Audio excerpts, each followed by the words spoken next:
Good evening friends and welcome back to YouTube channel.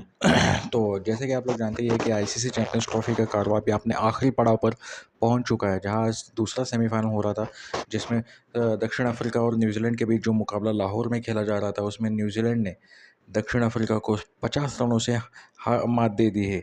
New Zealand ने यह मुकाबला जीतकर फाइनल में प्रवेश कर लिया है और फाइनल उनका होगा भारत के साथ में 9 तारीख को दुबई इंटरनेशनल क्रिकेट स्टेडियम में। जी हाँ, 9 तारीख को दुबई इंटरनेशनल क्रिकेट स्टेडियम में यह मुकाबला खेला जाने वाला है, जिसमें भारत और न्यूजीलैंड के दोनों देशों के धुरंधर एक दूसरे के साथ भिड़ेंगे।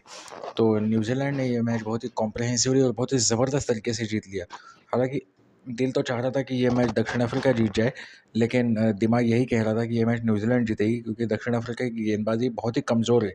और मैं बहुत टाइम से देख रहा हूँ, दक्षिण अफ्रीका की गेंदबाजी बहुत ही कमज़ोर है। कितना भी स्कोर करे, पाकिस्तान जैसे हल्की टीम भी उनका वो स्कोर चेस कर लेते हैं, चाहे वो दक्षिण अफ्रीका का अपना होम ग्राउंड हो या पाकिस्तान में वो मैचेस हो। लेकिन हर बार पाकिस्तान जैसी हल्की टीम भी दक्षिण अफ्रीका को हरा जाती है।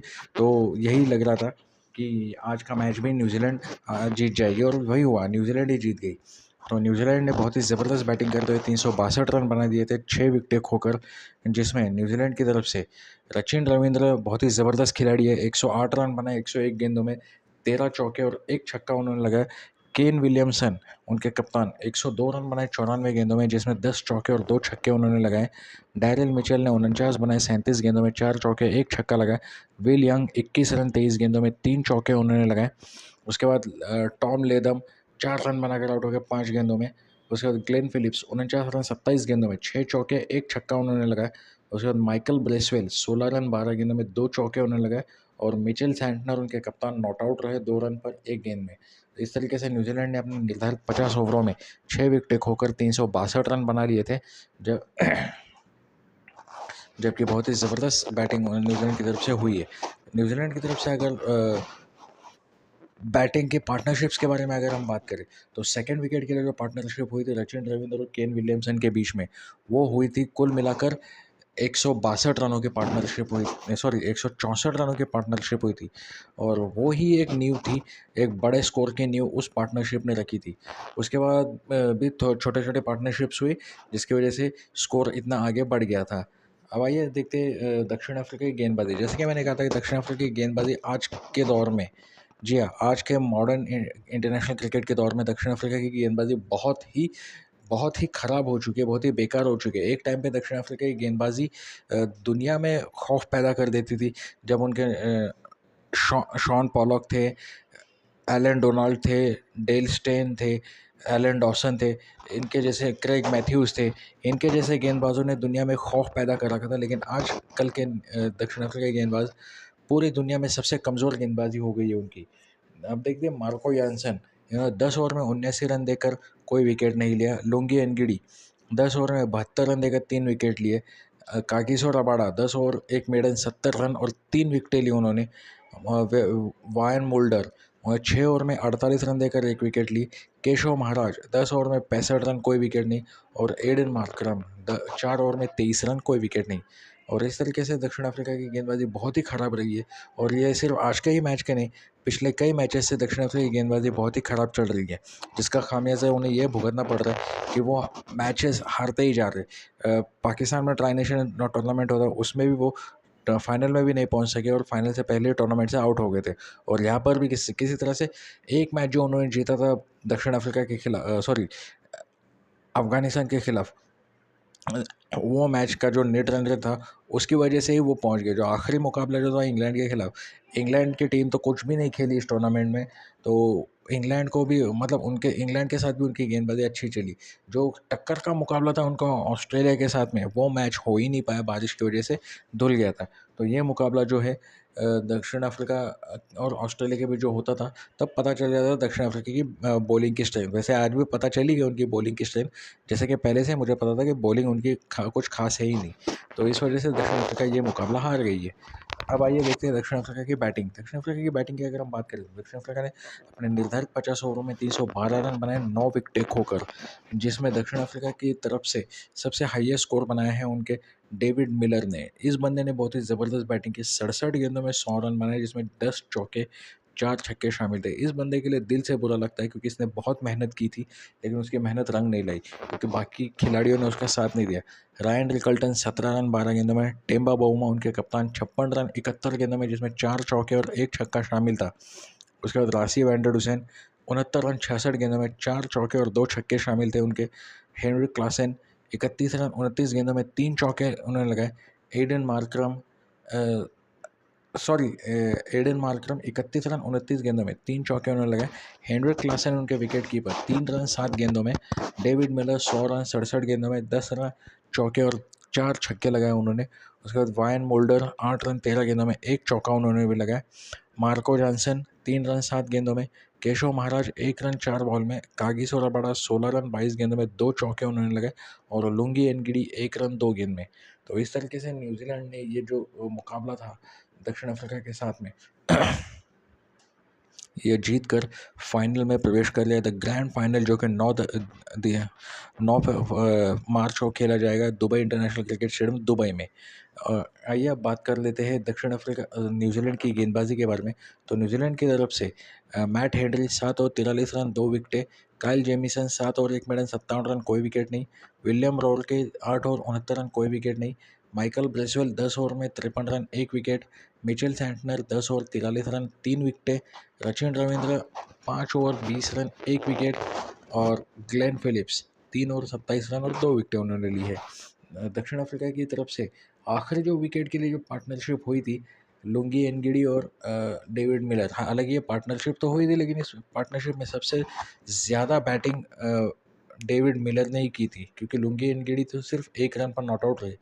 क्योंकि ये जो पार्टनरशिप हुई थी वो थी टोटल 56 रनों की।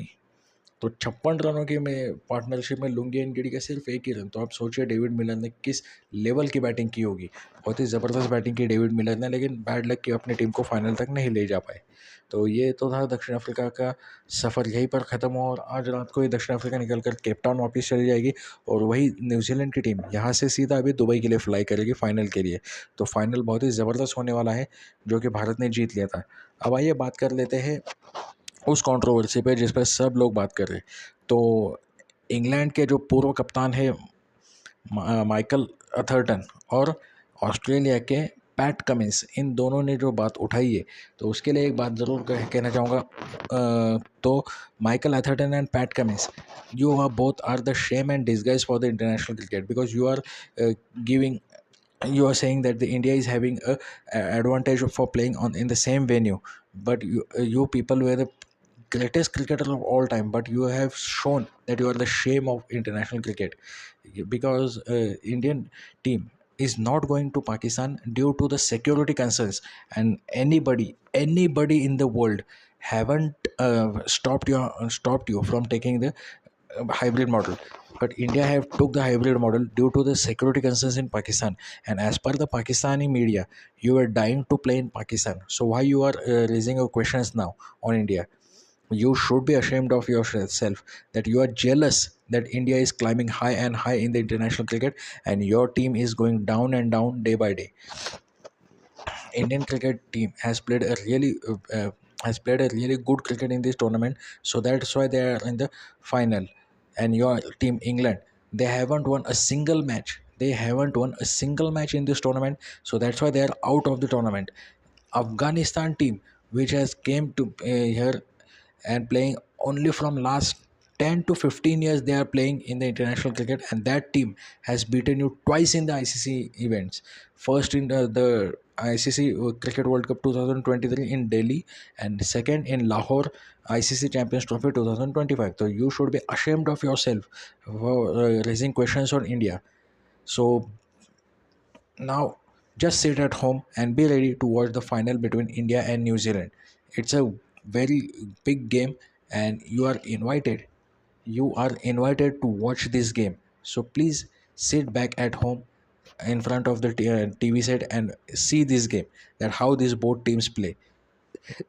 तो ये तो थी हमारी बात माइकल अथर्टन के लिए और पैट कमिंस के लिए। तो तुम दोनों अपने अपने घर पे बैठकर टीवी सेट पे अपने मैच देखो, इंडिया और न्यूजीलैंड के बीच में जो संडे को होने वाला है फाइनल, वो देखो ये दोनों टीमें आपस में कैसे भिड़ती है। जो ये दोनों टीमें जो है, इन्होंने ना ही कभी किसी कंट्रोवर्सी में अपना कोई कंट्रोवर्सी कभी क्रिएट नहीं की, चाहे जीत हो चाहे हार हो, दोनों ने सिर झुका के उसको कबूल कर लिया है। और लेकिन बाकी की टीमें एक एक करके सब पाकिस्तान के नक्शे कदम पे चढ़ गए, हार गए तो मतलब जो दूसरा वाला जो जीत रहा है वो चीटिंग कर रहे हैं, उसके ऊपर ये एलिगेशन डाल दो, वो एलिगेशन डाल दो।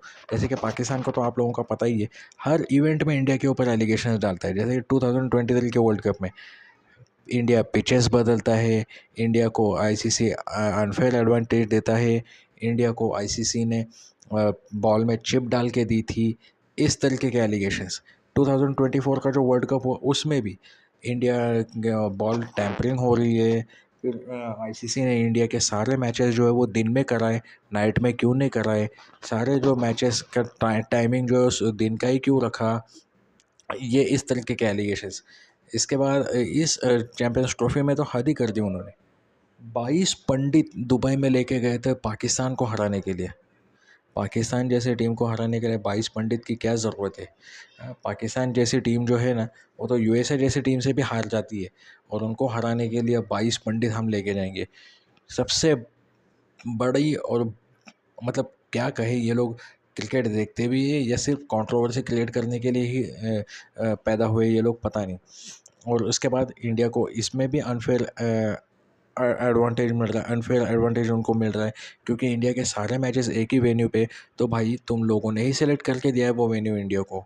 और अगर पाकिस्तान में भी होता तो पाकिस्तान में भी इंडिया के एक ही वेन्यू पे सारे मैचेस होने वाले थे, लाहौर में। तुम ही लोगों ने रखे थे ना मैचेस। और यहाँ पे भी एक ही वेन्यू पे मैचेस हुए हैं दुबई में, जो कि तुम ही लोगों ने सिलेक्ट करके दिया है ये वेन्यू। क्योंकि तुम लोगों को तो उस बात का घमंड था, जब जब इंडिया को तुम लोगों ने 10 विकेट से हराया था, उस बात के घमंड की वजह से तुम लोगों ने ये वेन्यू सेलेक्ट करके दिया था। तो तुम पाकिस्तानियों डूब के मर जाओ, इंटरनेशनल क्रिकेट तुम लोगों के बस की बात नहीं है। तो तुम लोग भी इंग्लैंड और ऑस्ट्रेलिया की तरह अभी घर में बैठो अच्छा अपने टीवी सेट से, और मस्त तरीके से इंडिया और पाकिस्तान का जो इंडिया और न्यूजीलैंड का जो मैच होने वाला है फाइनल, एंजॉय करो। हाँ, जो अच्छे से पता है मुझे कि तुम लोगों ने उस मैच के लिए भी न्यूजीलैंड को अपना अब्बू बना लिया है। तो तुम लोगों को तो ये रोज़ अपने अब्बू बदलने की तुम लोगों को आदत ही है। तो तुम लोगों ने उस मैच में न्यूजीलैंड को अपना अब्बू बना लिया है, ये हम लोगों ने देख ही लिया है। जो कि तुम लोग बोर्ड लगा रहे थे, तुम्हारे लोग बोर्ड लेके आए थे कि Indians be ready, Kiwis are coming to Dubai, इस तरीके के बोर्ड्स आप लोगों ने स्टेडियम में लगाए हुए थे। तो बिंदास सपोर्ट करो, हमें चाहिए भी नहीं तुम लोगों का सपोर्ट। तो हम लोग अपने दम पे वहाँ पे पहुँचे। तुम पाकिस्तानियों की तरह नहीं हमेशा कुदरत के निज़ाम की वेट करनी है और जाना है। मेहनत तो कर होती नहीं तुम्हारे खिलाड़ियों से, सिर्फ कुदरत का निज़ाम करते रहते हो और फाइनल में पहुँचते हो। तो ICC Champions trophy 2025 host Pakistan था, लेकिन फाइनल होस्ट कर रहा है दुबई। और हाँ, एक और बात याद आ गई मुझे, जिसको तुम लोग अपना अब्बू बना के बैठे हो अभी, इंग्लैंड को, उन्हीं का एक जो फॉर्मर क्रिकेटर है माइकल वॉन, उसका ट्वीट ज़रा देखना, तुम लोगों को बहुत जलन हो मिर्ची लगेगी तुम लोगों को। उसने जो ट्वीट किया है, ICC Champions Trophy hosted successfully by Dubai, ये उसने ट्वीट किया है, ज़रा जाके देख लेना उसके ट्विटर हैंडल पे। हाँ, तो भाइयों आज के वीडियो में बस इतना ही। Thank you, goodbye and take care.